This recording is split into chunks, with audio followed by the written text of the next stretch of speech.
الحمد لله الذي نحمده ونستعينه ونستغفره ونستهديه ونؤمن به ونتوكل عليه ونعوذ بالله من شرور أنفسنا ومن سيئات أعمالنا من يهده الله فلا مضل له ومن يضلله فلن تجد له وليا مرشدا.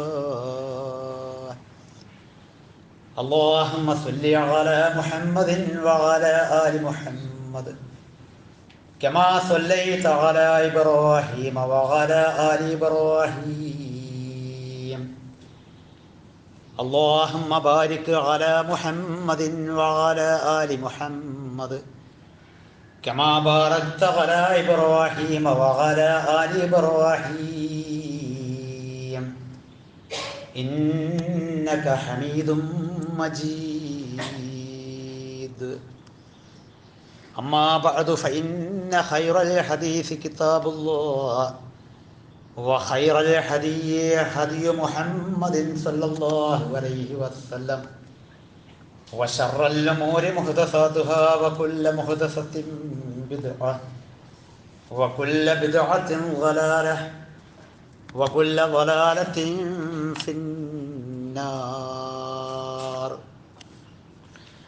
أيها الإخوان والأخوات، أوصيكم إياي أولا بنفسي بتقوى الله. وقد قال الله تعالى في القرآن المجيد: بسم الله الرحمن الرحيم.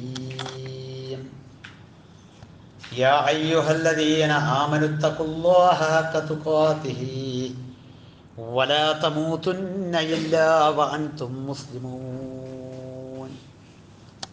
وقال الله أيضا: بسم الله الرحمن الرحيم. فأرادوا به كيدا فجعلناهم الأسفلين. وقال إني ذاهب إلى ربي سيهدين.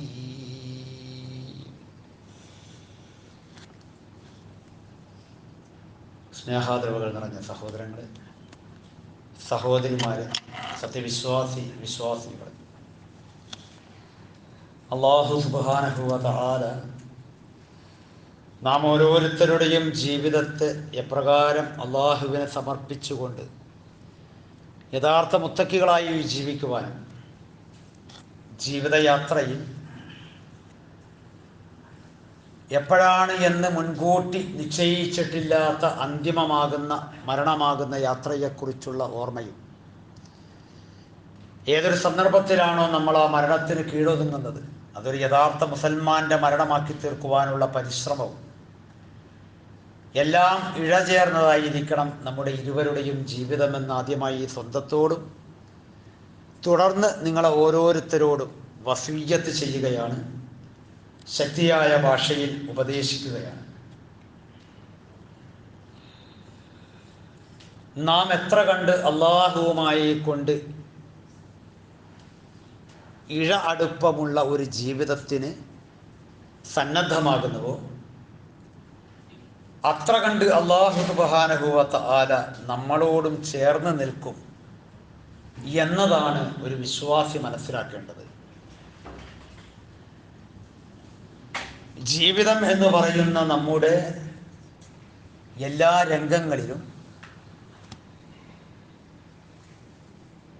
നമ്മുടെ റബ്ബിനോടൊപ്പം നമ്മൾ സഞ്ചരിക്കുക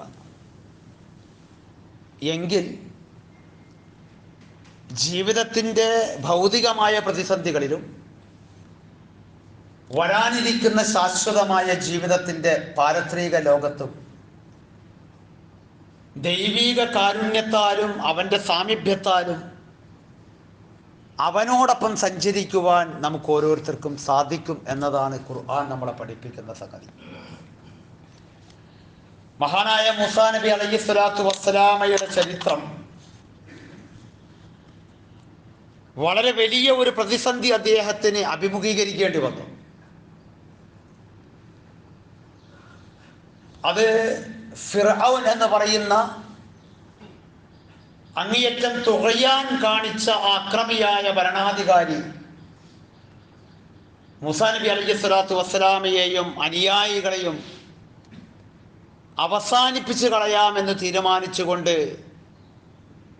കൊട്ടാരത്തിൽ നിന്ന് ഇറങ്ങി പുറപ്പെട്ടതാണ്.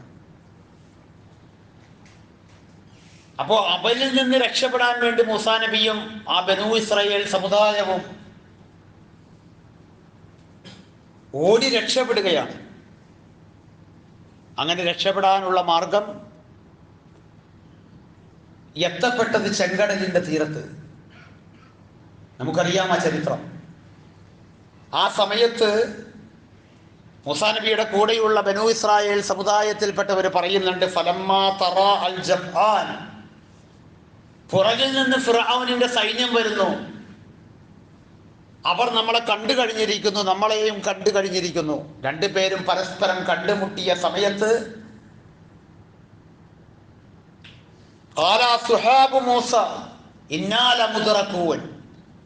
മൂസാ നബിയുടെ ജനത പറഞ്ഞു, അല്ലയോ മൂസ, ഇനി രക്ഷയില്ലല്ലോ, കാരണം മുമ്പിൽ ചെങ്കടലാണ്, പുറകിലാണെങ്കിൽ ഫിർഔനും കൂട്ടരുമാണ്, നിശ്ചയമായും നമ്മൾ പിടിക്കപ്പെടുക തന്നെ ചെയ്യുമല്ലോ, നമ്മൾ അവരുടെ പിടുത്തത്തിൽ തന്നെ അകപ്പെട്ടു പോകുമല്ലോ എന്ന് അവർ പറയുക തന്നെ ചെയ്തു എന്നാണ് ഖുർആൻ പറയുന്നത്.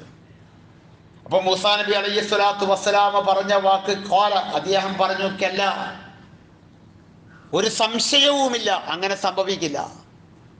കാരണം ഇന്ന മഈ റബ്ബി,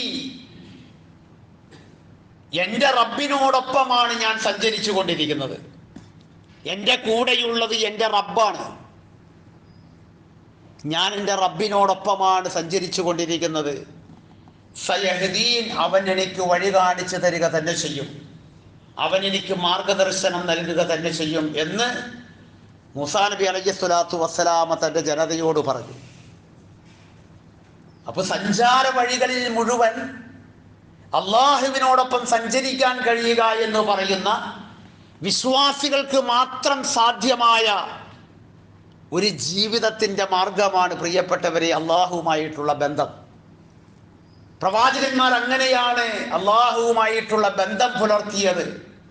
അതുകൊണ്ട് തന്നെ ഭൗതികമായ പ്രതിസന്ധി എന്ന് പറയുന്ന ഒരു പ്രതിസന്ധിയുടെ ഘട്ടത്തിൽ പോലും അവർക്ക് ഉറച്ച വിശ്വാസമുണ്ട്, അള്ളാഹു ഞങ്ങളോടൊപ്പമുണ്ട്, എന്നോടൊപ്പമുണ്ട്, അവൻ അതിൻ്റെ പോംവഴി ഉണ്ടാക്കി തരും, വഴി കാണിച്ചു തരും, മാർഗദർശനം കാണിച്ചു തരും എന്ന് കൃത്യമായ വിശ്വാസത്തോടുകൂടി തവക്കുലിയായ അള്ളാഹുവിൽ പരമേൽപ്പിക്കേണ്ട പോലെ പരമേൽപ്പിച്ചുകൊണ്ട് അവർ കാര്യങ്ങൾ ചെയ്ത് മുന്നോട്ട് പോയത്.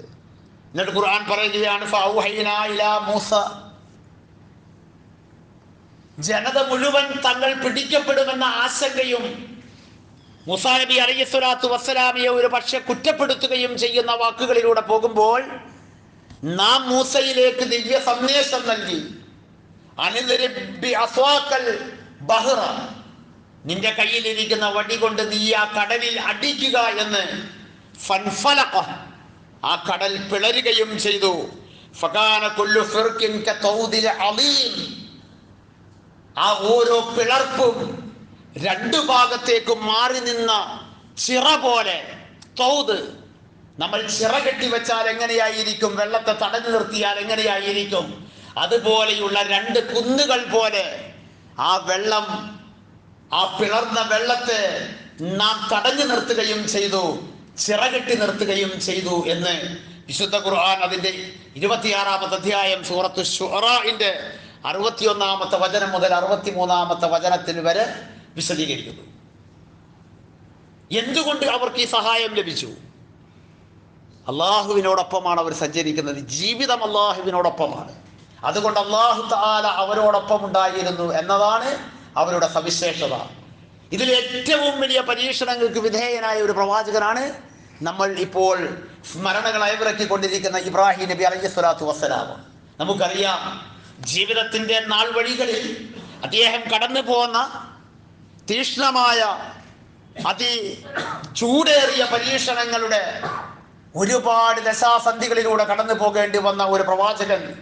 ആ പ്രവാചകനെ കുറിച്ചും ഖുർആൻ പറഞ്ഞിടത്ത് പറഞ്ഞു, ഫഅറാദു ബിഹി കൈദൻ, അദ്ദേഹത്തിന്റെ ജനത അദ്ദേഹത്തിൽ ചില തന്ത്രങ്ങൾ മെനയാൻ വേണ്ടി ഉദ്ദേശിച്ചു. ഞങ്ങളുടെ വിഗ്രഹങ്ങളെ കൊത്തി നുറുക്കിയവൻ, ഞങ്ങളുടെ ആരാധ്യ പുരുഷന്മാരെ കൊത്തി നുറുക്കിയത് ഇബ്രാഹിമാണ് എന്നവർക്ക് മനസ്സിലായപ്പോൾ അവർ പറഞ്ഞു, ഒരു വലിയ എടുപ്പുണ്ടാക്കുക, ബുൻയാൻ, ഒരു വലിയ എടുപ്പുണ്ടാക്കുക. ആ എടുപ്പ് എങ്ങനെയാണ്?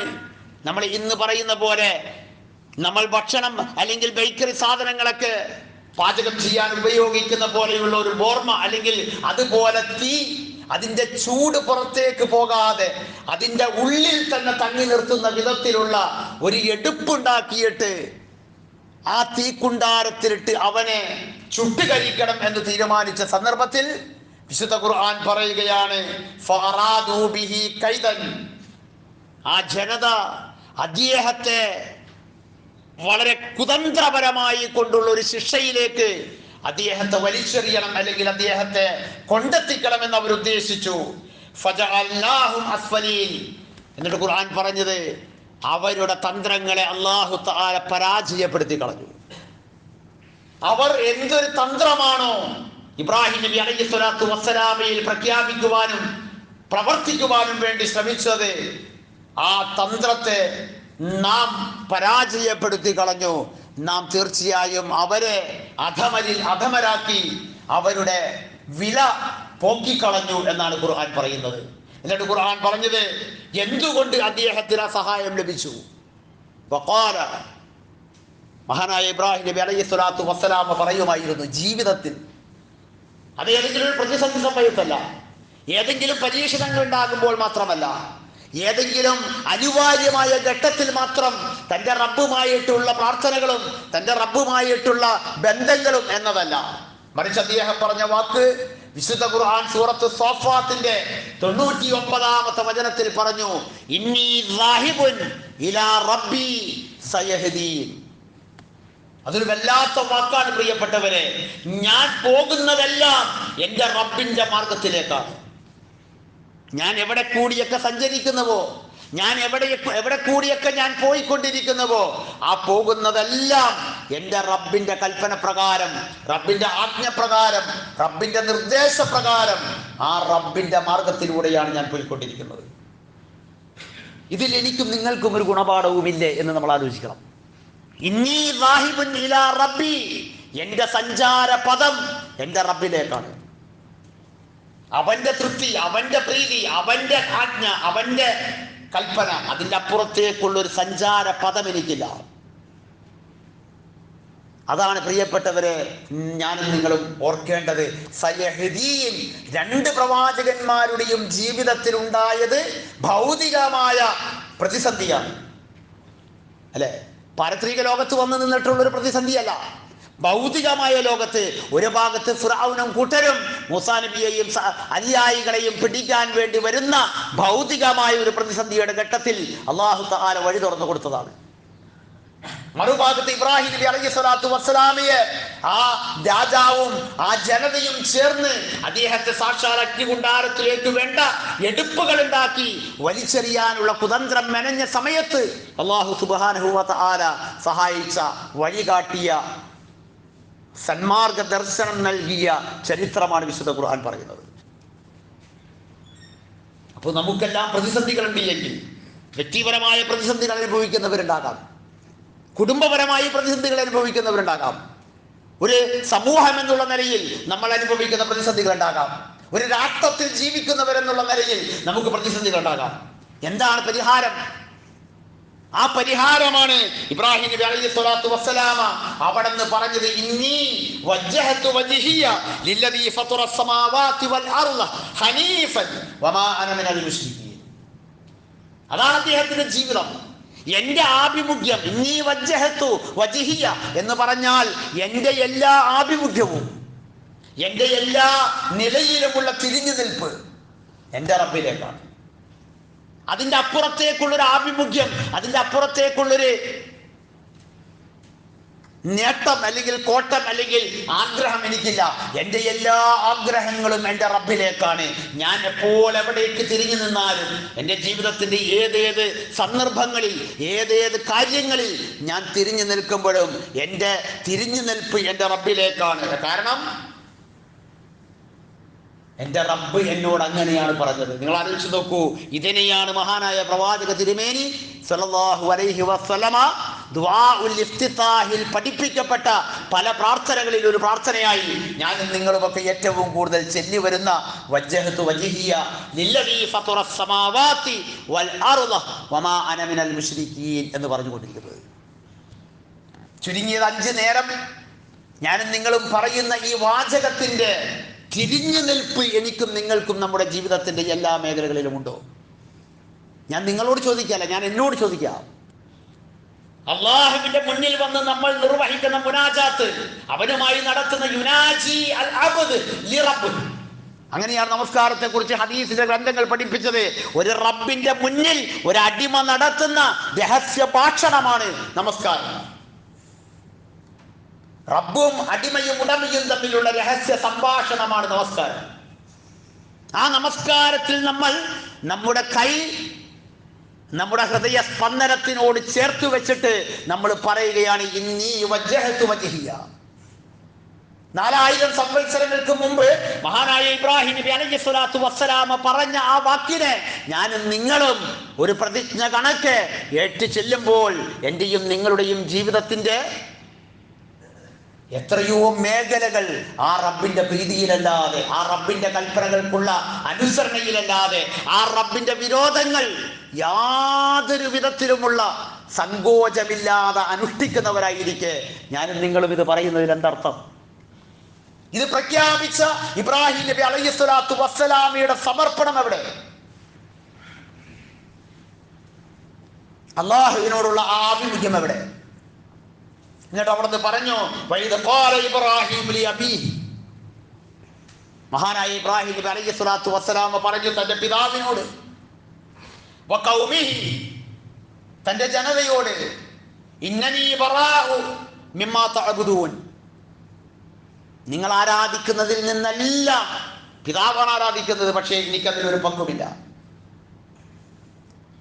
എന്റെ സഹോദരങ്ങളോ എന്റെ മാതാവോ ഉൾപ്പെടെയുള്ള ഈ സമൂഹത്തിൽ ആര് അള്ളാഹുവിന് പുറമെ ആരാധിക്കുന്നുണ്ടോ അതിലൊന്നും എനിക്കൊരു പങ്കുമില്ല എന്ന് അദ്ദേഹം പറഞ്ഞു. എന്നിട്ട് അദ്ദേഹം പറഞ്ഞ വാക്ക് ഇല്ലല്ലദീ ഫതറനി, എന്നെ സൃഷ്ടിച്ച നാഥനെ ഒഴികെ, എന്നെ സൃഷ്ടിച്ചവനായ ഒരുവനെ ഒഴികെ അവനെ മാത്രമാണ് ഞാൻ ഇബാദത്ത് ചെയ്യുക. കാരണം ഫഇന്നഹു സയഹ്ദീൻ, നിശ്ചയം അവനാണ് എനിക്ക് വഴി കാണിക്കുന്നത്. ആരാധനയുടെ വിഷയത്തിൽ നമ്മൾ വഴിമാറി പോകുമ്പോൾ ഹിദായത്ത് അവിടെ വെച്ച് നഷ്ടപ്പെടുന്നു എന്ന് ഖുർആൻ വളരെ കൃത്യമായി ഈ ആയത്തുകളിലൂടെ പഠിപ്പിക്കുകയാണ്. അത് വാപ്പ പോകാൻ പറഞ്ഞാലും ഉമ്മ പോകാൻ പറഞ്ഞാലും ആര് പോകാൻ പറഞ്ഞാലും ശരി, എൻ്റെ റബ്ബിന് പുറമെ ആ റബ്ബിനോടല്ലാത്ത ഒരു മഖ്ലൂക്കിനോട്, ഒരു സൃഷ്ടിയോടുള്ള ഇബാദത്ത് നിശ്ചയമായും എനിക്ക് ചെയ്യാൻ കഴിയില്ല. കാരണം അത് എൻ്റെ ഹിദായത്തിനെ ബാധിക്കുന്നതാണ്. എൻ്റെ റബ്ബിനെ ഒഴികെ വേറൊരാളോടും എനിക്ക് ഇബാദത്ത് ഇല്ല എന്ന് പ്രഖ്യാപിച്ചു. കാരണം അവനാണ് എനിക്ക് മാർഗദർശനം നൽകുന്നത്. മാർഗദർശനത്തിന്റെ ഒന്നാമത്തെ ഭാഗം അതാണ്. വീണ്ടും വിശുദ്ധ ഖുർആൻ പറഞ്ഞു, ഖുൽ ഇന്നനി ഹദാനി റബ്ബി ഇലാ സിറാത്തിൻ മുസ്തഖീം, എൻ്റെ റബ്ബ് എനിക്ക് നേരായ മാർഗത്തിലേക്ക് നിശ്ചയമായും വഴി കാണിച്ചിരിക്കുന്നു. സിറാത്തുൽ മുസ്തഖീമിലേക്ക് എൻ്റെ റബ്ബ് എനിക്ക് വഴി കാണിച്ചിരിക്കുന്നു, നിശ്ചയം. അതുകൊണ്ട് ആ റബ്ബ് വഴി കാണിച്ച ദീനൻ കിയമൻ, ഖുർആൻ 2 വാക്കാണ് ഉപയോഗിച്ചത്. ആ നടപടി ക്രമമാണ് എന്നെന്നും നിലനിൽക്കുന്ന ദീൻ. ഞാനും നിങ്ങളും കൊണ്ടു നടക്കുന്ന ഇസ്ലാം നിലനിൽക്കുന്നില്ല, അല്ലേ? ഇസ്ലാം നിലനിൽക്കുന്നില്ല. നമ്മൾ ഇങ്ങോട്ട് നിലനിർത്താൻ വേണ്ടി നമ്മൾ പാടുപെടുന്നു. ഇസ്ലാമിന്റെ ശിആറുകളും ഇസ്ലാമിന്റെ അധ്യാപനങ്ങളും ഇസ്ലാമിന്റെ അവാമിറുകളും അതിന്റെ കൽപ്പനകളും അങ്ങനെ തുടങ്ങിയിട്ടുള്ള പലതും നമുക്ക് നിലനിൽക്കാതെ പോവുകയാണ്. കാരണം ഇസ്ലാമാകുന്ന നമ്മുടെ റബ്ബുമായിട്ടുള്ള ബന്ധം നമുക്ക് വളരെ പരിമിതമായി പോകുന്നു. ഖുർആൻ പറയാണ് ആ നിലനിൽക്കുന്ന എന്നെന്നും നിലനിൽക്കുന്ന ദീൻ മുസ്തഖീമായ വഴിയിലേക്ക് അല്ലാഹു തആല മാർഗദർശനം നൽകിയത്, മാർഗദർശനം ചെയ്തത് അതിനെ പിൻപറ്റുക എന്നതാണ്. ഒരു മാതൃക വേണമല്ലേ? മില്ലത്ത ഇബ്രാഹിം ഹനീഫ. ആ നിലനിൽക്കുന്ന മതം എന്ന് പറയുന്നത് ഇബ്രാഹിം നബി അലൈഹി സ്വലാത്തു വസ്സലാമയുടെ ആദർശമാണ്. എങ്ങനെയാണ് നിലനിന്നത് എന്നത് അദ്ദേഹത്തിൽ സാക്ഷ്യമുണ്ട്, അദ്ദേഹത്തിന് മാതൃകയുണ്ട്, അദ്ദേഹത്തിൽ അതിന്റെ ഉത്തമമായ എല്ലാ വഴികളുമുണ്ട്. അദ്ദേഹം എങ്ങനെയാണ് തൻ്റെ റബ്ബിന്റെ മാർഗത്തിലേക്ക് നടന്നത്, ജീവിതം കൊണ്ട് എങ്ങനെയാണ് തൻ്റെ റബ്ബിന്റെ മാർഗത്തിലേക്ക് പോകേണ്ടത് എന്നതിന്റെ കൃത്യമായ മാതൃക മഹാനായ ഇബ്രാഹിം നബി അലൈഹി സ്വലാത്തു വസ്സലാമയിലുണ്ട്. അതുകൊണ്ടാണ് ഖുർആൻ അവിടെ പറഞ്ഞത് മില്ലത്തെ ഇബ്രാഹിം ഹനീഫൻ, എന്നെന്നും നിലനിൽക്കുന്ന ആ മതം ഇബ്രാഹിം നബി അലൈഹി സ്വലാത്തു വസ്സലാം നിലനിർത്തിയതുപോലെ, അവിടുന്ന് ജീവിച്ചതുപോലെ, അവിടുന്ന് അനുഷ്ഠിച്ചതുപോലെ, അവിടുന്ന് ത്യാഗം ചെയ്തതുപോലെ നിശ്ചയമായും നിങ്ങളും നിലനിർത്താൻ ബാധ്യസ്ഥരാണ്. ഖുർആൻ ആയത്തിൽ അവസാനിപ്പിച്ചുകൊണ്ട് പറഞ്ഞു വമാ കാന മിനൽ മുശ്രികീൻ. ശിർക്ക് ചെയ്തിട്ട് ദീൻ നിലനിർത്താൻ പറ്റൂല, ശിർക്ക് വന്നിട്ട് ദീൻ നിലനിർത്താൻ പറ്റൂല. ശിർക്കിന്റെ ഗൗരവം കുറച്ചിട്ട് നമുക്ക് ഒരു ദീനും നമുക്ക് നിലനിർത്താൻ കഴിയില്ല. എത്ര ആയത്തുകൾ നമ്മൾ വിശുദ്ധ ഖുർആനിൽ നിന്ന് ഇഖാമത്തുദ്ദീനാണ്, ദീനിനെ നിലനിർത്തലാണ് നമ്മുടെ ബാധ്യത എന്ന് പറയുമ്പോഴും തൗഹീദിന്റെയും ശിർക്കിന്റെയും കൃത്യമായ അതിർവരമ്പുകൾ വ്യക്തമായി നമ്മുടെ ഹൃദയങ്ങളിലേക്ക് ആഴ്ന്നിറങ്ങാത്തിടത്തോളം കാലം ദീൻ നിലനിൽക്കുക. ദീനിന്റെ ശിആറുകൾ ഒരു പക്ഷെ നിലനിന്നേക്കാം, ദീനിന്റെ ഇബാദത്തുകളിൽ ഏതെങ്കിലുമൊക്കെ നിലനിന്നേക്കാം. പക്ഷെ അടിസ്ഥാനപരമായി ദീനിനെ നമുക്ക് നിലനിർത്താൻ കഴിയില്ല. അടിവരയിട്ട് ഖുർആൻ ഈ വിഷയങ്ങളിലൊക്കെ പറയുന്നു, ഒരിക്കലും അദ്ദേഹം ശിർക്ക് ചെയ്യുന്നവരിൽപ്പെട്ട ആളായിരുന്നില്ല. എന്നിട്ടാണ് പറഞ്ഞത് കുൽ ഇന്ന സ്വലാത്തി വനുസുകി വമഹിയായ വമമാതി ലില്ലാഹി റബ്ബിൽ ആലമീൻ. അല്ലേ? ദുആഉൽ ഇസ്തിഫ്താഹിന്റെ ബാക്കിയുള്ള ഭാഗം ചരിത്രത്തിൽ ആദ്യമായി പ്രഖ്യാപിച്ചത് ഇബ്രാഹിം നബി അലൈഹി സ്വലാത്തു വസ്സലാമയാണ്. അവിടുത്തെ ജീവിതവും നമ്മുടെ ജീവിതവും തമ്മിൽ ആനയും ആടും തമ്മിലുള്ള അന്തരമുണ്ട് എന്ന് പറയുന്നത് പോലെ അജഗജാന്തര വ്യത്യാസത്തിൽ നമ്മൾ ജീവിച്ചുകൊണ്ട് നമ്മളും പറയുന്നു ഇന്ന സ്വലാത്തി വനുസുകി. നുസ്ക്, എൻ്റെ എല്ലാ പ്രാർത്ഥനകളും, സ്വലാത്തി എന്ന് പറയാൻ നമസ്കാരം മാത്രമല്ല, ജീവിതത്തിൽ എൻ്റെ എല്ലാ പ്രാർത്ഥനകളും, നമസ്കാരം ഏറ്റവും വലിയൊരു പ്രാർത്ഥനയാണ്, അതുകൊണ്ട് നമസ്കാരത്തിന് പ്രാർത്ഥന എന്നർത്ഥം വരുന്ന സ്വലാത്ത് ഉപയോഗിച്ചു. എൻ്റെ എല്ലാ പ്രാർത്ഥനകളും, വനുസുകി, എൻ്റെ എല്ലാ ആരാധനാകർമ്മങ്ങളും, കേവലം ബലി മാത്രമല്ല, ഒരറവ് മാത്രമല്ല, എൻ്റെ എല്ലാ ആരാധനാകർമ്മങ്ങളും. നുസുക്കി എന്ന പദത്തിന് ത്യാഗം എന്നർത്ഥം പറഞ്ഞവരുണ്ട്. എൻ്റെ എല്ലാ ത്യാഗ പരിശ്രമങ്ങളും നിങ്ങൾ ആലോചിച്ച് നോക്കി. ഒരു മകളെ ഞാൻ വിവാഹം ചെയ്ത്, പ്രായപൂർത്തിയായ ഒരു മകളെ ഞാൻ വിവാഹം ചെയ്ത് അയക്കുന്നത് വലിയ ത്യാഗമാണ്, അല്ലേ? അത് ആർക്കു വേണ്ടി ചെയ്യണം? അവസാനം നിങ്ങൾ പറ ലില്ലാഹി റബ്ബിൽ ആലമീൻ, റബ്ബുൽ ആലമീന്റെ പ്രീതിക്ക് വേണ്ടി ചെയ്യണം. അടിസ്ഥാനപരമായി ഇസ്ലാം നമുക്ക് നിശ്ചയിച്ചു തന്നതാണ് മസ്കൻ, ഒരു വീട്. എൻ്റെ കുടുംബത്തിന് വേണ്ടി ഞാനൊരു വീട് പണിയുന്നത് ത്യാഗമാണ്. ആർക്കു വേണ്ടി ചെയ്യണം? എൻ്റെ റബ്ബ് പറഞ്ഞതനുസരിച്ച് ചെയ്യണം. ചേർത്ത് വെച്ചിട്ട് നമ്മൾ പറ, ജീവിതത്തിൽ നമ്മൾ ത്യാഗം ചെയ്യുന്നത് റബ്ബിന്റെ മാർഗത്തിലാണോ അതല്ല ഈ നശ്വരമായ ഭൗതികമായ ലോകത്തിലാണോ? ഉത്തരം ഞാൻ പറയുന്നില്ല, നമ്മുടെ മനസ്സാക്ഷിയോട് ചോദിച്ചാൽ മതി. റബ്ബിന്റെ മാർഗത്തിലാണോ നമ്മുടെ ത്യാഗം? അതല്ല നമ്മൾ എന്നാണ് എന്നറിയാത്ത നശ്വരമായ ജീവിതത്തിന് വേണ്ടിയാണോ നമ്മുടെ ത്യാഗം? റബ്ബിന്റെ മാർഗത്തിൽ നമ്മുടെ ത്യാഗം എത്ര ഉണ്ട്? നിസാരമായത്. നമുക്കുള്ള ത്യാഗം പോലും നമ്മുടെ വീട്ടിൽ പ്രായപൂർത്തിയായ മക്കൾക്കില്ല. എന്താ? ഇല്ല. നമ്മുടെ ഇണയുടെ ത്യാഗം പോലും പ്രായപൂർത്തിയായ പെൺകുട്ടികൾക്കില്ല. അങ്ങനെ നമ്മൾ എന്നിട്ടും നമ്മളത്തെ കൈകെട്ടി നിന്നിട്ട് പറയണേ ഇന്ന സ്വലാത്തി വനുസുകി. ഇനിയോ വമഹിയായ, എൻ്റെ ജീവിതം, എൻ്റെ ജീവിതം ഞാൻ മുക്കല്ലഫായത് മുതൽ തക്ലീഫിലേക്ക് എത്തിയത് മുതൽ എനിക്ക് പ്രായപൂർത്തിയായത് മുതൽ എൻ്റെ ജീവിതം എൻ്റേതാണ്. അഥവാ ഞാൻ എൻ്റെ ജീവിതത്തിന് നാളെ മറുപടി പറയണം, ഞാൻ ഉത്തരം പറയണം. വേറൊരാളും എന്നോടൊപ്പം ഉണ്ടാവില്ല ഇനി അപ്പുറം. അപ്പൊ ഇസ്ലാം എന്ന് പറയുന്നത് ഒരു ജീവിതത്തിന്റെ പദ്ധതിയാണോ? അല്ല, അതിന്റെ അപ്പുറത്തേക്ക് കടക്കും. ജീവിതത്തിലാണ് നമുക്കത് നിലനിർത്താനുള്ളത്. പക്ഷേ അത് അവിടെ അവസാനിക്കുന്നതല്ല. വമമാതി, എൻ്റെ മരണവും. അപ്പൊ എങ്ങനെ സഞ്ചരിക്കണം? ഇസ്ലാമിനോടൊപ്പം സഞ്ചരിക്കണം. ഇസ്ലാമിക വിരുദ്ധമായ ഒരു മാർഗത്തിൽ സഞ്ചരിക്ക് എൻ്റെ മരണം സംഭവിച്ചാൽ ആ മരണം ആർക്കാകും? ആ മരണം എന്താകും? ആ മരണം കൊണ്ട് നമ്മൾ എങ്ങനെ നാളെ ഉയർത്തെഴുന്നേൽപ്പിന്റെ നാള് നമ്മൾ എങ്ങനെ അഭിമുഖീകരിക്കും? ആലോചിക്കണം.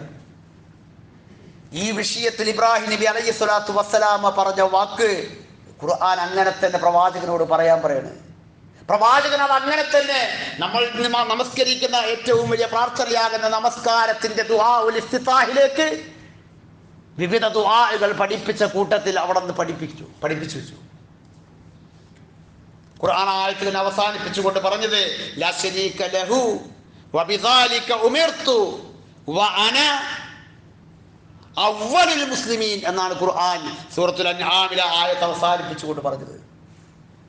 എൻ്റെ റബ്ബ് എന്നോട് കൽപ്പിച്ചത് അങ്ങനെയാണ്. എങ്ങനെ? എൻ്റെ എല്ലാ പ്രാർത്ഥനകളും എൻ്റെ റബ്ബിനാകണം. എൻ്റെ എല്ലാ ത്യാഗ പരിശ്രമ ആരാധനാ കർമ്മങ്ങളും എൻ്റെ റബ്ബിനാകണം.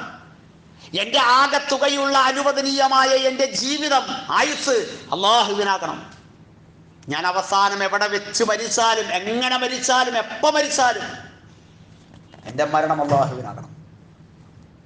വബിദാലിക ഉമിർതു, അങ്ങനെയാണ് ഞാൻ കൽപ്പിക്കപ്പെട്ടിരിക്കുന്നത്. എന്നിട്ടോ ലാ ശരീക ലഹ്, അവനൊരു പങ്കുകാരനുമില്ല. അവൻ്റെ കൽപ്പനയ്ക്കനുസരിച്ച് ഞാൻ വിധേയമായി ജീവിക്കുക എന്നതല്ലാതെ എന്നെ രക്ഷപ്പെടുത്താൻ വേറെ ആരൊക്കെയോ ഉണ്ട് എന്ന് പറയുന്ന ശിർക്കിയായ വിശ്വാസമോ, വേറെ എന്തൊക്കെയോ എന്നെ രക്ഷപ്പെടുത്തി കൊണ്ടുവരുമെന്ന് പറയുന്ന അടിസ്ഥാനമില്ലാത്ത വിഷയമോ ഒന്നും എനിക്ക് പങ്കു ചേർക്കാനില്ല. അവനോടൊപ്പം എനിക്ക് പങ്കു ചേർക്കാനില്ല. അവൻ എന്നോട് കൽപ്പിച്ചത് എന്താണോ ആ കൽപ്പിച്ചത് അനുസരിക്കുക എന്നതാണ് എൻ്റെ ബാധ്യത. അതെങ്ങനെയാണ് അനുസരിക്കുക? വ അന മിനൽ മുസ്ലിമീൻ എന്നാണ് നമ്മളൊക്കെ പലപ്പോഴും പഠിച്ചത്. ഞാൻ മുസ്ലിങ്ങളിൽ പെട്ടവനാണ് എന്നാണ്. പക്ഷെ ഖുർആൻ പറഞ്ഞത് വ അന അവ്വലുൽ മുസ്ലിമീൻ എന്നാണ്. ജീവിതത്തിൻ്റെയും മരണത്തിൻ്റെയും ത്യാഗപരിശ്രമങ്ങളുടെയും പ്രാർത്ഥനകളുടെയും ഒക്കെ സമർപ്പണത്തിൽ ഞാനാണ് നിങ്ങളിൽ ഒന്നാമത് മുസ്ലിമായി നിൽക്കുന്നവൻ എന്നാണ് ഇബ്രാഹിം നബി അലൈഹി സ്വലാത്തു വസ്സലാമ പറഞ്ഞതും. ഇബ്രാഹിം നബി അലൈഹി സ്വലാത്തു വസ്സലാമ പറഞ്ഞ വാക്കിനെ പ്രവാചക തിരുമേനി സല്ലല്ലാഹു അലൈഹി വസല്ലമയോട് രണ്ടാമത് ആവർത്തിച്ച് പറയാൻ വേണ്ടി ഖുർആൻ ആവശ്യപ്പെട്ടതും ഞാനാണ് ഒന്നാമത്തെ മുസ്ലിം എന്ന് പറയാനാണ്. പ്രവാചകൻ പഠിപ്പിച്ച പ്രാർത്ഥനയിലും വ്യത്യസ്തമായ രൂപങ്ങളിലും അങ്ങനെ വരപ്പെട്ടത് നമുക്ക് ഹദീസിൻ്റെ ഗ്രന്ഥങ്ങളിൽ കാണാൻ കഴിയും. വഅന അവ്വലു മിനൽ മുസ്ലിമീൻ, വഅന അവ്വലുൽ മുസ്ലിമീൻ, ഇങ്ങനെ വ്യത്യസ്തങ്ങളായ രൂപങ്ങളൊക്കെ കാണാൻ കഴിയും. അപ്പോൾ ഒരു പ്രദേശത്ത്, ഒരു കുടുംബത്തിൽ, ഒരു സ്ഥാപനത്തിൽ, ഒരു കച്ചവടത്തിൻ്റെ മേഖലയിൽ ഒന്നാമത്തെ മുസ്ലിം ആകേണ്ട ആളാണ് ഞാൻ വർക്ക് ചെയ്യുന്ന എൻ്റെ സ്ഥാപനത്തിൽ അവ്വലുൽ മുസ്ലിം ഞാനാകണം. എന്താണ് ഇസ്ലാം? എന്താണ് ഇസ്ലാം? ഇസ്ലാം അമാനത്തിനോട് കാണിക്കുന്ന പ്രതിബദ്ധത എന്താണ്? എന്നെ കണ്ടിട്ട് വേണം എൻ്റെ സഹപ്രവർത്തകർ പഠിക്കാൻ. എന്താണ് സത്യസന്ധനായ ഒരു കച്ചവടക്കാരൻ? ഒരു മുസ്ലിം കച്ചവടക്കാരൻ കണ്ടിട്ട് പഠിക്കണം. അങ്ങനെ ഓരോ രംഗവും നിങ്ങൾ ആലോചിച്ച് നോക്ക്. നമ്മൾ കടന്നു പോകുന്ന ജീവിതത്തിൻ്റെ എല്ലാ രംഗങ്ങളിലും തീർച്ചയായും ഇത്തരം ഒരു സമർപ്പണത്തിൻ്റെ വഴി, അതാണ് അള്ളാഹുവിനോടൊപ്പമുള്ള സഞ്ചാരം. ഇന്നീ സാഹിബുൻ ഇലാ റബ്ബി, ഞാൻ പോകുന്ന വഴികളെല്ലാം റബ്ബിൻ്റേതല്ലയോ? പറയാൻ കഴിയണം. ഞാൻ പോകുന്ന വഴികളെല്ലാം റബ്ബിൻ്റേതല്ലയോ? റബ്ബിൻ്റേതല്ലാത്ത ഒരു വഴി എനിക്കില്ലല്ലോ.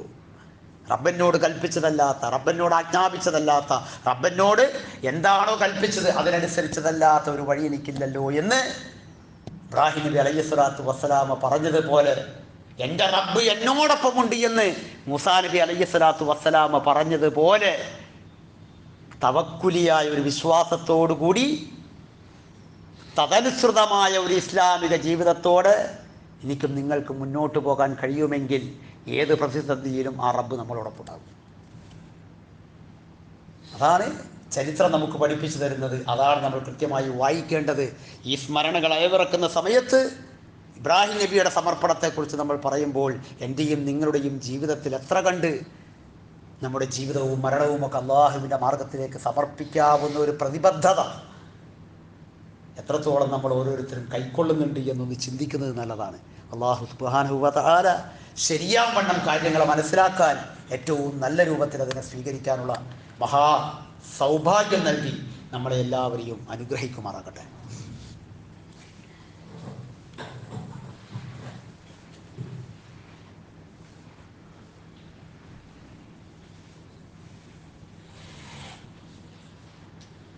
അൽഹംദുലില്ലാഹ് الذي أنعم علينا بالإيمان وهدانا إلى دين الإسلام. اللهم صل وسلم على نبيك محمد وعلى آله وصحبه وسلم وسلام على المرسلين والحمد لله رب العالمين. സ്നേഹാദരവുകൾ നിറഞ്ഞ സഹോദരങ്ങളെ, സഹോദരിമാരെ, ഒരിക്കൽ കൂടി അള്ളാഹുവിൻ്റെ കൽപ്പനകളും അവൻ്റെ നിർദ്ദേശങ്ങളും ശരിയാം വണ്ണം പാലിച്ചുകൊണ്ട് യഥാർത്ഥ മുത്തക്കികളായി ജീവിച്ച് യഥാർത്ഥ മുസൽമാന്മാരായി നമ്മുടെ ഓരോരുത്തരുടെയും മരണത്തെ കണ്ടുമുട്ടാനുള്ള പരിശ്രമം എപ്പോഴും നമ്മൾ ഓരോരുത്തരും മുറുകെ പിടിക്കണം എന്ന് ആദ്യമായി സ്വന്തത്തോടും തുടർന്ന് നിങ്ങൾ ഓരോരുത്തരോടും വസിയ്യത്ത് ചെയ്യുകയാണ്, ഉപദേശിക്കുകയാണ്. നമ്മൾ ഇന്ന് നിലകൊള്ളുന്ന ഈ വെള്ളിയാഴ്ചയ്ക്ക് ഹാജിമാരെ സംബന്ധിച്ചിടത്തോളം യൗമു തർവിയ എന്നാണ് പറയുക. മിനായിൽ അവരെല്ലാവരും സമ്മേളിച്ചിരിക്കുകയാണ്. ഹാജിമാര് എന്ന് പറയുന്നത് രണ്ട് വിശേഷണങ്ങളിലാണ് പലപ്പോഴും അവരെ പരിചയപ്പെടുത്താറ്. ഒന്ന് ളുയൂഫുള്ള, അള്ളാഹുവിൻ്റെ അതിഥികളാണ് അവർ എന്ന് പറയാറുണ്ട്. അല്ലെങ്കിൽ വഫ്ദുള്ള, അള്ളാഹുവിൻ്റെ അരികിൽ ഓരോ പ്രദേശത്തുകാരുടെയും നിവേദക സംഘങ്ങളായി എത്തപ്പെട്ടവരാണ് എന്ന് പറയാറുണ്ട്. അപ്പോൾ ഇന്ന് നമ്മൾ നിലകൊള്ളുന്ന ഈ വെള്ളിയാഴ്ച യൗമു തർവിയയുടെ വെള്ളിയാഴ്ചയാണ്. ഇൻഷാ അല്ലാഹ് നാളെ അവരെല്ലാവരും മിനയിൽ നിന്ന് അറഫയിലേക്ക് പോകും. അൽ ഹജ്ജു അൽ അറഫ, ഹജ്ജ് എന്ന് പറയുന്നത് അറഫയാണ് എന്ന് റസൂലുള്ളാഹി സ്വല്ലല്ലാഹു അലൈഹി വസല്ലമ പറഞ്ഞത് നമുക്കറിയാം. ആ അറഫയിലേക്ക് അവർ പോകുന്ന ദിവസം ഇന്നല്ലാഹ അസ്സ വജല്ല യുബാഹി അൽ മലായികത ബി അഹ്ലിൽ അറഫ, അറഫയിൽ നിൽക്കുന്ന അള്ളാഹുവിൻ്റെ അടിയാറുകളെ ഒരേ വസ്ത്രത്തിൽ, ഞാനത് പറഞ്ഞതാണ്, ഒരേ തക്ബീറിന്റെ മന്ത്രധ്വനികളാണ്, ഒരേ വികാരത്തോടുകൂടി അവരെല്ലാവരും അറഫയിൽ നിൽക്കുന്ന ആ അള്ളാഹുവിൻ്റെ അടിയാറുകളെ നോക്കിയിട്ട് അള്ളാഹു തആല മാലാഖമാരുടെ മുന്നിൽ അഭിമാനം കൊള്ളും എന്നാണ് പ്രവാചക തിരുമേനി പറയുന്നത്. എൻ്റെ അടിയാറുകളെ നിങ്ങൾ നോക്ക് എന്ന് പറഞ്ഞുകൊണ്ട് യഖൂലു, അള്ളാഹു തആല പറയും, ഉൻദുറൂ ഇലാ ഇബാദി, എൻ്റെ അടിയാറുകളെ നിങ്ങൾ നോക്ക്, ശുഅസൻ വ ഉബറൻ, അവർക്ക് ജട ബാധിച്ചിട്ടുണ്ട്. അവര് വിവിധ ലോകത്തിന്റെ വിവിധ ഭാഗങ്ങളിൽ നിന്ന് വന്ന് ക്ലൈമറ്റ് പറ്റാതെ ചുമ ബാധിച്ചവരുണ്ട്. അതീവമായ ഉഷ്ണം കാരണം പ്രയാസങ്ങൾ അനുഭവിക്കുന്നവരുണ്ട്. അതുപോലെ തന്നെ വിവിധങ്ങളായ ബുദ്ധിമുട്ടുകൾ അനുഭവിക്കുന്നവരുണ്ട്. വേണ്ടത്ര എണ്ണ പുരട്ടാൻ പറ്റാത്ത സമയമായതുകൊണ്ട്, അല്ലെങ്കിൽ പുരട്ടാൻ പാടില്ലാത്തത് കൊണ്ട് അവരുടെ മുടികൾ ജട പിടിച്ചിട്ടുണ്ട്. അവർ അങ്ങേയറ്റം പൊടിപടലങ്ങൾ ബാധിച്ചവരുമാണ്. പക്ഷേ എന്തൊരു ചൈതന്യമാണ് എൻ്റെ അടിയാറുകൾക്ക്.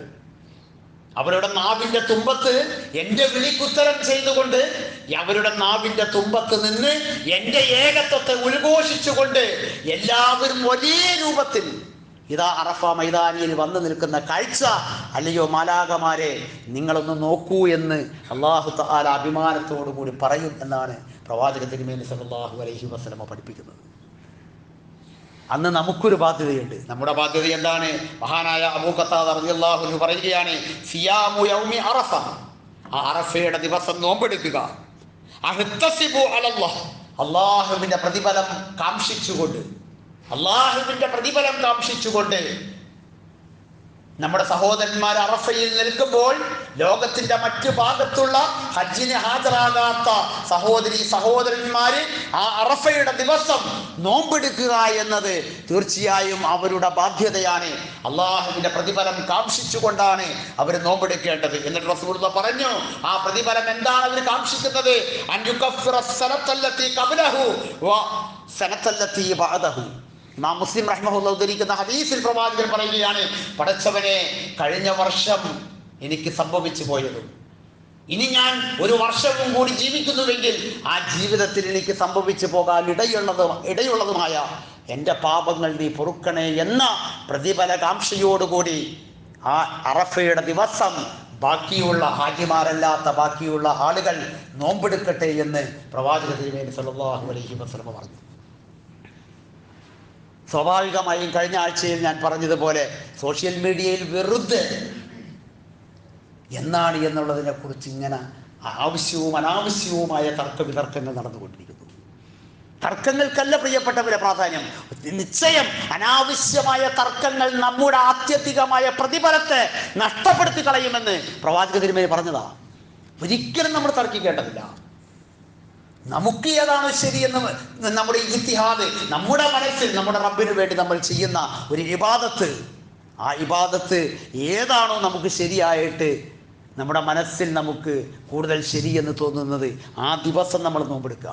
സ്വാഭാവികമായും മാസപ്പിറവിയുടെ വിഷയങ്ങളിൽ 2 തലങ്ങളിലേക്ക് പോകുന്നുവെന്നത് ദുഃഖകരമാണ്. എങ്കിലും അത് നമ്മുടെ നാടുകളിൽ നടന്നുകൊണ്ടേയിരിക്കുന്നു.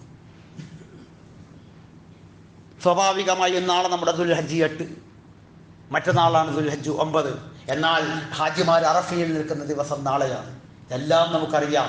എവിടെയാണോ എങ്ങനെയാണോ അള്ളാഹുവിനെ മുൻനിർത്തി ദുആ ചെയ്ത് നമുക്ക് ഏറ്റവും ശരിയെന്ന് തോന്നുന്നത് അതിലേതെങ്കിലും ഒരു ദിവസം ചുരുങ്ങിയത് നമ്മൾ നോമ്പെടുക്കുക. അതുപോലെ തന്നെ ഏറ്റവും വലിയ മനുഷ്യാവകാശ പ്രഖ്യാപനം, അത് പറയാൻ സമയമില്ല. പക്ഷെ നിങ്ങൾ ആലോചിച്ച് നോക്കുക, അതിനു മുമ്പോ അതിനു ശേഷമോ ഒരു ഭരണാധികാരിക്കും, ഒരു രാഷ്ട്ര നേതാവിനും, ഒരു മത നേതാവിനും അത്തരം ഒരു മനുഷ്യാവകാശ പ്രഖ്യാപനത്തെ നടത്താൻ കഴിഞ്ഞിട്ടില്ല. മഹാനായ പ്രവാചക തിരുമേനി സല്ലല്ലാഹു അലൈഹി വസല്ലമ ഹിജറ 10-ാം വർഷം ആ അറഫയുടെ മൈതാനിയിൽ നടത്തിയ ഏറ്റവും വലിയ മനുഷ്യാവകാശ പ്രഖ്യാപനം അന്നും ഇന്നും എന്നും അതിൻ്റെ പ്രസക്തി നിത്യപ്രസക്തിയായിട്ട് നിലനിൽക്കുകയാണ്. അതിൽ ഏറ്റവും പ്രധാനമായി പ്രവാചക തിരുമേനി പറഞ്ഞത് അയ്യു യൗമിൻ ഹാദാ, ഇതേതാ ദിവസം? അവരെല്ലാവരും പറഞ്ഞു ഇത് പവിത്രമായ ദിവസം. റസൂൽ വീണ്ടും ചോദിച്ചു, ഇതേതാ മാസം? സ്വഹാബ പറഞ്ഞു, ഇത് പവിത്രമായ മാസം. പ്രവാചകൻ വീണ്ടും ചോദിച്ചു, ഇത് ഏതാണ് പ്രദേശം, ഏത് നാടാണിത്? അവർ പറഞ്ഞു, ഇത് പവിത്രമായ നാട്. എങ്കിൽ റസൂൽ പറഞ്ഞു, തീർച്ചയായും അവിടെ നിന്ന് പറഞ്ഞു, ഫഇന്നല്ലാഹ ഖദ് ഹറമ ബൈനക്കും ദിമാഅക്കും വഅംവാലക്കും വഅറാദക്കും കഹുറുമത്തി യൗമിക്കും ഹാദാ. റസൂൽ വളരെ കൃത്യമായി പറഞ്ഞു, നിങ്ങൾ പരസ്പരം രക്തം ചിന്തരുത്, നിങ്ങൾ പരസ്പരം നിങ്ങളുടെ സമ്പത്ത് അന്യായമായി, നിങ്ങൾ അനർഹമായി നിങ്ങൾ ഒരിക്കലും എടുക്കരുത്. 2 പോലെയും പ്രധാനമാണ്, നിങ്ങൾ നിങ്ങളുടെ സഹോദരന്റെ അഭിമാനം ഒരിക്കലും പിച്ചു ചിന്തരുത്. എന്തിനാണ് കൊല്ലുന്നത് എന്നറിയാത്ത ഒരു കാലം വരുമെന്ന് പറഞ്ഞ കാലത്താണ് ഞാനും നിങ്ങളും ജീവിക്കുന്നത്. മനുഷ്യ രക്തത്തിന് പ്രവാചകൻ നൽകിയ വില അടിച്ചു മാറ്റുക എന്ന് പറയുന്ന, അന്യന്റെ സമ്പത്തിൽ അടിച്ചു മാറ്റുക എന്ന് പറയുന്നത് പാപമല്ല എന്ന് വിചാരിച്ചുകൊണ്ട് ജോലി ചെയ്യുന്ന കാലം. എല്ലാറ്റിലും ഉപരി മറ്റുള്ളവന്റെ രഹസ്യങ്ങളിലേക്ക് നമ്മളായിട്ട് കണ്ണാടി വെച്ച് അവന്റെ അഭിമാനത്തെ പിച്ചു ചീന്തുന്ന കാലം. പ്രവാചകൻ പറഞ്ഞു, ചെയ്യരുത് കേട്ടോ, ചെയ്യരുത്. ഒരാളും ഒരാളുടെയും വിഷയത്തിൽ ഇങ്ങനെ ചെയ്യരുത്. ഈ രാജ്യത്തിന്റെ പവിത്രത പോലെ, ഈ മാസത്തിന്റെ പവിത്രത പോലെ, ഈ ദിവസത്തിന്റെ പവിത്രത പോലെ ഞാൻ നിങ്ങളോട് പറയുന്നു. ഇങ്ങനെ ആ മനുഷ്യാവകാശ പ്രഖ്യാപനത്തിന്റെ പ്രസംഗം നമ്മളൊന്നെടുത്ത് വായിച്ചാൽ പ്രിയപ്പെട്ടവരെ, ഈ ഏതെങ്കിലും കാലത്ത് അതിനു മുമ്പോ അതിനുശേഷമോ ഒരു രാഷ്ട്ര നേതാവിനും അങ്ങനെ പറയാൻ കഴിഞ്ഞിട്ടില്ല. അത്ര ബാധ്യതകൾ ഏൽപ്പിക്കപ്പെട്ട ചില ഓർമ്മപ്പെടുത്തലുകളുടെ ദിവസമാണ് ഓരോ അറഫയും. അത് വിശ്വാസികൾക്ക് എപ്പോഴും ഓർമ്മയുണ്ടാകണം. അള്ളാഹു അനുഗ്രഹിക്കുമാറാകട്ടെ. പെരുന്നാളിൻ്റെ അന്നത്തെ സുന്നത്തുകൾ നമ്മൾ നിർവഹിക്കണം. ഈദുൽ അദ്ഹയാണ്, തക്ബീറുകൾ വർദ്ധിപ്പിക്കണം. ഈദുൽ ഫിത്റിനേക്കാൾ തക്ബീറുകൾ വർദ്ധിപ്പിക്കണം. പെരുന്നാളിന് ശേഷമുള്ള ദിവസങ്ങളിലും തക്ബീറുകൾ ചൊല്ലണം. അതുപോലെ തന്നെ ഭക്ഷണം കഴിക്കാതെ വരുന്നതാണ് അതിൻ്റെ ഏറ്റവും സുന്നത്തായ രൂപം. ഒരു വഴിയിലൂടെ വരികയും മറുവഴിയിലൂടെ പോവുകയും എല്ലാവർക്കും ആശംസകൾ നേർന്നും ആശംസകൾ പകർന്നു കൊടുത്തുമൊക്കെ പോകുന്ന അതീവ സന്തോഷകരവും അതിനേക്കാൾ ആരാധനാപരവുമായിട്ട് നമുക്ക് നമ്മുടെ പെരുന്നാളുകളെപ്പോഴും ആഘോഷിക്കാൻ സാധിക്കണം. ഉദ്ഹിയ്യത്ത് എന്ന് പറയുന്നതിൽ ഷെയറുള്ളവരും ഇല്ലാത്തവരും ഒരുപോലെ ആ പുണ്യകർമ്മമായ പ്രവർത്തനങ്ങളിൽ പങ്കുചേരണം. ഇതെല്ലാം ശ്രദ്ധിച്ചുകൊണ്ട്, ഇതെല്ലാമായിരിക്കും ഒരു പക്ഷേ നാളെ എനിക്കും നിങ്ങൾക്കും അള്ളാഹുവിൻ്റെ തുലാസുകൾ തൂക്കുന്ന സമയത്ത് നമുക്കൊരു താങ്ങായി, തണലായി നമ്മൾ ചെയ്യുന്ന ഈ കൊച്ചു കൊച്ചു പ്രവർത്തനങ്ങളായിരിക്കും ഉണ്ടാവുക എന്ന തിരിച്ചറിവോടുകൂടി നമ്മൾ ഈ കാര്യങ്ങളെല്ലാം ശ്രദ്ധിക്കുക. അള്ളാഹു സുബ്ഹാനഹു വ തആല നമ്മൾ അനുഗ്രഹിക്കുമാറാകട്ടെ. കാര്യങ്ങളെ ശരിയാവണ്ണം മനസ്സിലാക്കുന്നത് പോലെ ജീവിതത്തിൽ പകർത്താനുള്ള സൗഭാഗ്യം കൂടി അള്ളാഹു തആല നമുക്ക് പ്രദാനം ചെയ്യുമാറാകട്ടെ. അതിനുള്ള സാഹചര്യങ്ങൾ അള്ളാഹു തആല നിലനിർത്തി തരുമാറാകട്ടെ. നിഷ്കളങ്കമായ നിയ്യത്തോടു കൂടി അള്ളാഹുവിന് വേണ്ടി ഇബാദത്ത് ചെയ്യാൻ അള്ളാഹു തആല അനുഗ്രഹിക്കുമാറാകട്ടെ. അനാവശ്യമായ തർക്കങ്ങളിൽ നിന്ന് വിട്ടു നിൽക്കാൻ അള്ളാഹു തആല അനുഗ്രഹിക്കുമാറാകട്ടെ. നമ്മുടെ പ്രിയപ്പെട്ട മാതാപിതാക്കൾ അള്ളാഹു തആല പൂർണ്ണമായ അനുഗ്രഹം കൊണ്ട് ചൊരിയുമാറാകട്ടെ. അവരുടെ ഖബറിടങ്ങൾ അള്ളാഹു തആല വിശാലമാക്കുമാറാകട്ടെ. നമ്മൾ ഏറ്റവും വലിയ പ്രതീക്ഷയോടുകൂടി, പ്രാർത്ഥനയോടുകൂടി നമ്മൾ വളർത്തിക്കൊണ്ടിരിക്കുന്ന നമ്മുടെ സന്താനങ്ങൾ നമുക്ക് വലിയ ഒരു മുതൽക്കൂട്ടായി അള്ളാഹു തആല കൊണ്ടെത്തിച്ചു തരുമാറാകട്ടെ. എല്ലാ കാര്യങ്ങളിലും അള്ളാഹുവിൻ്റെ ആജ്ഞാനുവർത്തികളായി, അവൻ്റെ കൽപ്പനകൾക്ക് അനുസരണയുള്ളവരായി, അതിന് വിധേയരായി ജീവിക്കുവാനുള്ള മഹാസൗഭാഗ്യം നൽകി അള്ളാഹു അനുഗ്രഹിക്കുമാറാകട്ടെ. ജീവിതത്തിൻ്റെ അവസാനത്തെ ശ്വാസമാകുന്ന മരണമെന്ന് പറയുന്ന യാഥാർത്ഥ്യത്തിലും ഇസ്ലാമിനെ പൂർണ്ണമായി ചേർത്ത് പിടിച്ചുകൊണ്ട് മരണപ്പെടാനുള്ള മഹാസൗഭാഗ്യം അള്ളാഹു തആല പ്രദാനം ചെയ്യുമാറാകട്ടെ. അല്ലാഹുമ്മ ഇന്നാ നതവക്കലു അലാ കുല്ലി ഹാലിനാ വഅലാ കുല്ലി ഉമൂരിനാ ലാ ഹൗല വലാ ഖുവത ഇല്ലാ ബില്ലാഹ് عليك توكلنا وإليك ننيب. اللهم اغفر للمؤمنين والمؤمنات والمسلمين والمسلمات والأحياء منهم والأموات إنك مجيب دعوات يا قاضي الحاجات. اللهم اجرنا من النار. اللهم اعز الإسلام والمسلمين وأذل الشرك والمشركين. اللهم تقبل دعاءنا وأعمالنا منا إنك أنت السميع العليم. توفنا مسلمين والحقنا بالصالحين. نجنا مما نخاف ونحذر ورب ارحمهما كما ربونا صغارا. ربنا هب لنا من أزواجنا وذرياتنا قرة أعين واجعلنا للمتقين إماما. ربنا آتنا في الدنيا حسنة وفي الآخرة حسنة وقنا عذاب النار. آمين آمين آمين برحمتك.